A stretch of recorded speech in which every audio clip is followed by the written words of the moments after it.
Alléluia. Je vous salue encore en cette matinée de percée où nous croyons que Dieu a une parole de vie, une parole de grâce, une parole de gloire. Vous savez, le Seigneur est celui qui est en train de faire quelque chose aujourd'hui. Il a une parole pour nous.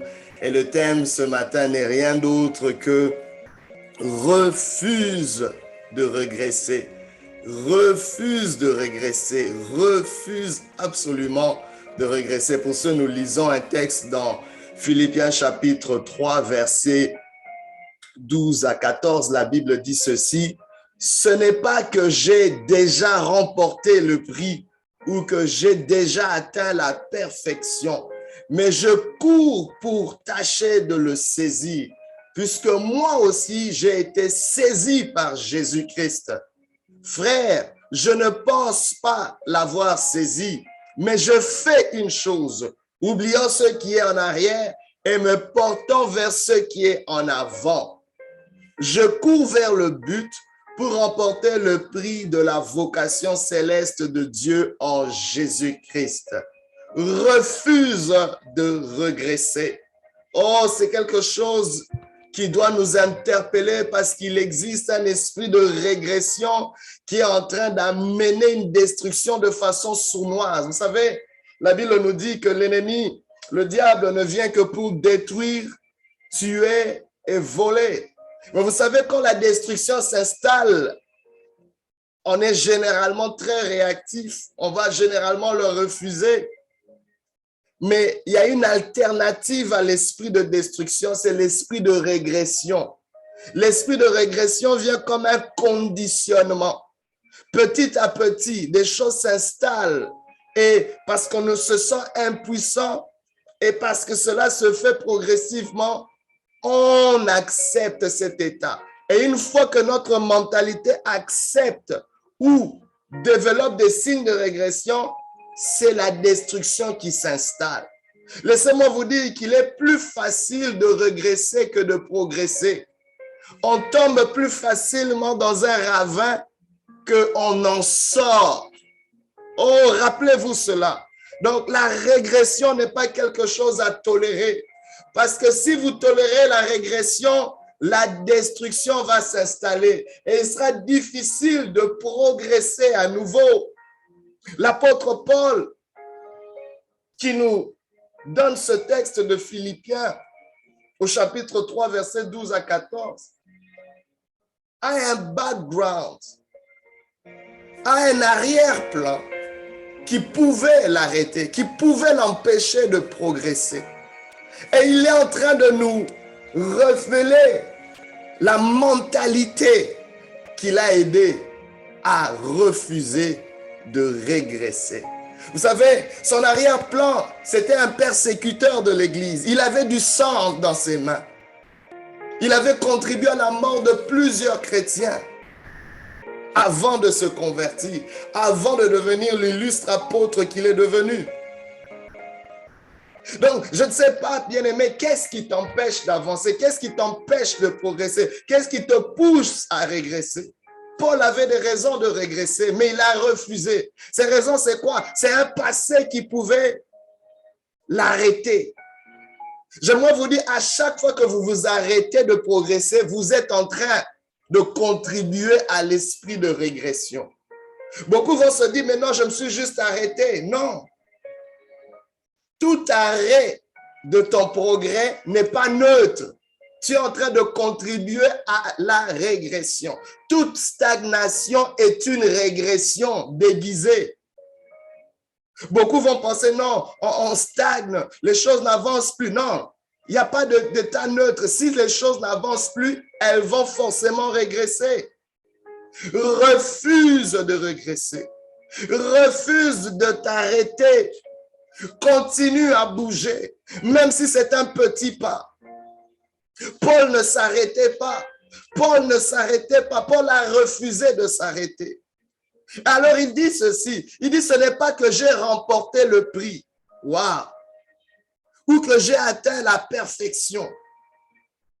Déjà dans cette phrase, nous comprenons, bien aimé, que quand vous avez l'impression, le sentiment d'être déjà arrivé, c'est dangereux parce que c'est la régression qui commence. Parce que si vous êtes en vie, c'est parce que vous devez progresser, c'est parce que vous devez continuer. Tu ne peux pas te dire à un moment donné que je suis arrivé. Non, tant aussi longtemps que tu vis, tu dois continuer à avancer. Tu n'es pas encore arrivé. Et beaucoup sombrent dans la médiocrité parce qu'ils ont l'impression qu'ils sont arrivés. Oui, tu t'es marié, mais tu n'es pas encore arrivé. Continue. Oui, tu as tes enfants, mais tu n'es pas encore arrivé. Continue. Refuse de régresser. À chaque fois que nous avons ces sentiments de satisfaction où on est confortable quelque part, on arrête de progresser. C'est une façon d'accepter la régression. Et petit à petit, ça s'installe. Mais Paul, malgré tous ses exploits, il dit, je ne pense pas que j'ai atteint la perfection. Je ne pense pas avoir remporté le prix. Je ne pense pas être arrivé. Donc, du coup, je continue. Pour lui, c'était une façon de refuser de régresser. Oh, la régression peut avoir plusieurs signes, tels que la stagnation, tel que le fait d'arrêter, tel que le fait de penser qu'on est arrivé. Mais la paresse aussi est une forme de régression. Le sommeil est une forme de régression. Oui, on est des ressources, nous sommes des ressources limitées. Nous devons nous reposer.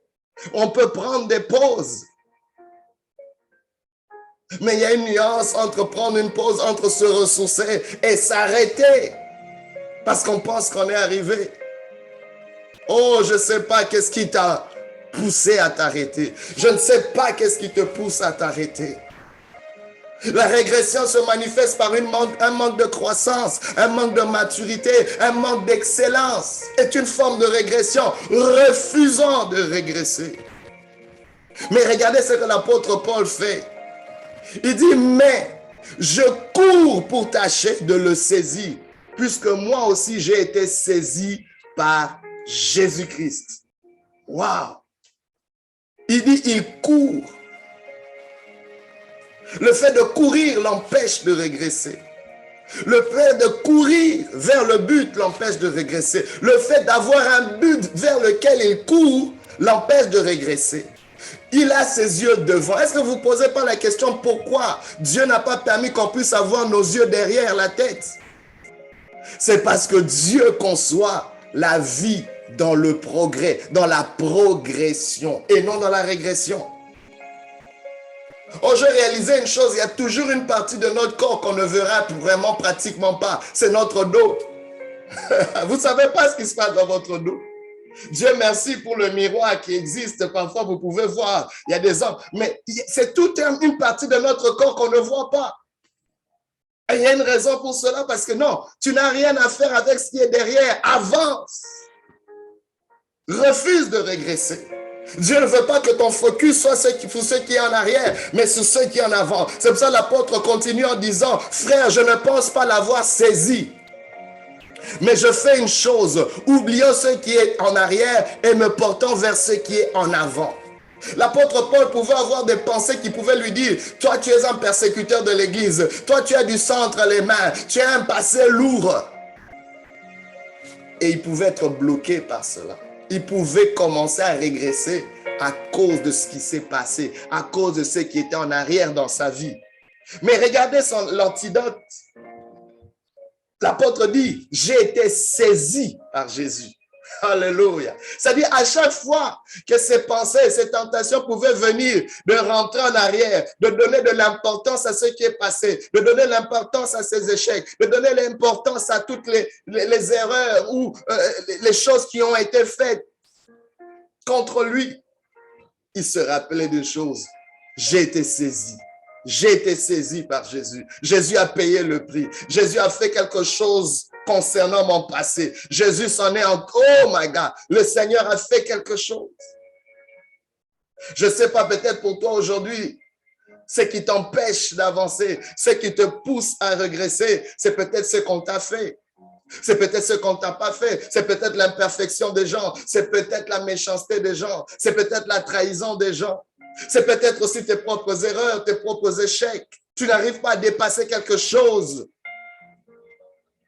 Et ça te pousse à régresser. Aujourd'hui, refuse de régresser en réalisant que Christ t'a saisi. Alléluia. Mais il ajoute une chose, il dit, je ne pense pas l'avoir saisi. Il m'a saisi, certes, et à cause de cela, cela me pousse maintenant à chercher absolument à le saisir. Et je continue jusqu'à le saisir. Oh my God. On voit une progression de l'avant, de l'arrière vers l'avant. Vous savez, plusieurs, nous avons des buts, parfois juste des buts existentiels. On veut une vie beaucoup plus simple, on veut une vie profitable, on veut une vie populaire, on veut une vie, je ne sais pas. Mais parfois, ces choses deviennent des idoles. Mais le Seigneur dit, poursuis quelque chose de plus élevé. C'est pour ça qu'il dit, je cours vers le but pour remporter le prix de la vocation céleste. C'est-à-dire, le but qu'il avait, c'était un but élevé, un but céleste, de saisir Jésus-Christ. Et tant aussi longtemps, alléluia, qu'il ne l'a pas saisi, il continue. Parce qu'il y a plusieurs dimensions en lui. Oh, je ne sais pas, aujourd'hui, quelqu'un a besoin de refuser de régresser. Refuse la régression dans la vie de tes enfants. Refuse la régression dans tes études. Refuse la régression dans ta mentalité. Je parle à quelqu'un au nom de Jésus qui est en train de voir ses capacités s'effiltrer. Au nom de Jésus, refuse cette régression.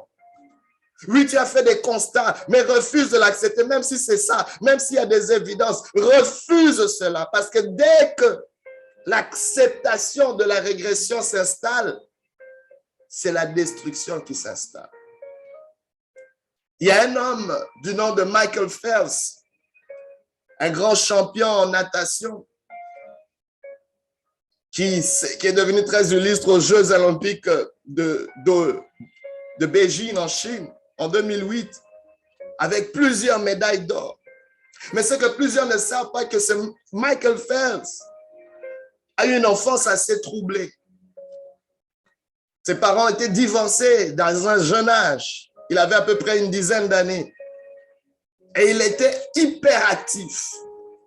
Et il était sous beaucoup de médications. Il prenait du Ritalin pour calmer ses ardeurs. À l'école, il était tout le temps agité.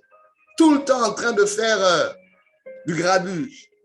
Et à un moment donné, il a demandé à sa mère d'arrêter de lui donner ce médicament. Il en avait marre, mais on lui dit, mais non, on ne peut pas arrêter parce que tu continues toujours à être agité, ça t'aide à te calmer.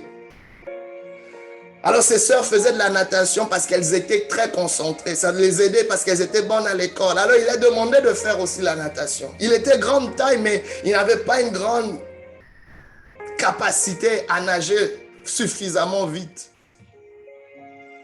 Alors sa mère lui a dit, ok, on va arrêter à condition que toi, tu arrêtes de faire des troubles dans ton comportement. Et la première fois, il s'est mis à nager. La première fois, il est entré dans une compétition. Il a perdu. Et en perdant, il a décidé de jeter ses lunettes de natation. Sa mère lui a dit, voici ces comportements pour lesquels nous te mettons sous ces médications. Et après, il s'est juré d'une chose. Il a dit, la prochaine fois que j'échoue, je vais oublier mon échec pour me concentrer à m'entraîner afin de réussir. Alors, la prochaine fois qu'il a échoué, qu'est-ce qu'il a fait? Au lieu de jeter ses lunettes, il a oublié plutôt son échec et il est rentré s'entraîner. Et à chaque fois qu'il s'entraînait davantage, c'est là qu'il avait des victoires. Et à chaque fois qu'il avait des défaites, il oubliait la dernière défaite pour se concentrer à s'entraîner pour la victoire. L'apôtre Paul nous montre aussi le même principe. Qu'est-ce que tu décides d'oublier? C'est ton choix. C'est vrai qu'oublier les bonnes choses n'est pas une bonne chose. On ne doit pas oublier les bonnes choses. Mais oublier les mauvaises choses est une bonne chose. On peut être sélectif dans notre oubli. On décide d'oublier cette chose parce que ce qu'on t'a fait ou ce qui n'a pas marché n'est pas pertinent devant ton progrès. Ton progrès est devant toi, mais tu dois faire un choix. Est-ce que tu vas accepter d'oublier ce qui est passé, d'oublier ce qui n'a pas marché et de te concentrer? Il y a encore un monde devant toi. Il y a encore des possibilités devant toi. Refuse de régresser. Beaucoup sont en train d'accepter de régresser parce qu'ils refusent d'oublier certaines choses. L'apôtre Paul dit, je fais juste une chose, oubliant ce qui est en arrière. Et il avait oublié cela. Peut-être pas dans sa mémoire, mais dans la considération ou dans la valeur qu'il donnait à ce qui était passé. Il dit, le fait que j'ai été persécuteur de l'Église n'est plus aussi pertinent devant l'opportunité que j'ai d'être un apôtre de Jésus-Christ, de servir Jésus-Christ. Il dit, le fait que je suis passé par toutes ces choses n'est rien comparé à l'opportunité que j'ai de saisir Jésus. Aujourd'hui, si tu entends ça, n'endurcis pas ton cœur. S'il est possible pour toi de le saisir, refuse de régresser. Car Jésus-Christ à la croix t'a saisi. Alléluia. Pour que tu puisses le saisir. Que Dieu nous aide à refuser de régresser. Soyez bénis de Dieu. Alléluia. Au nom de Jésus-Christ. Amen.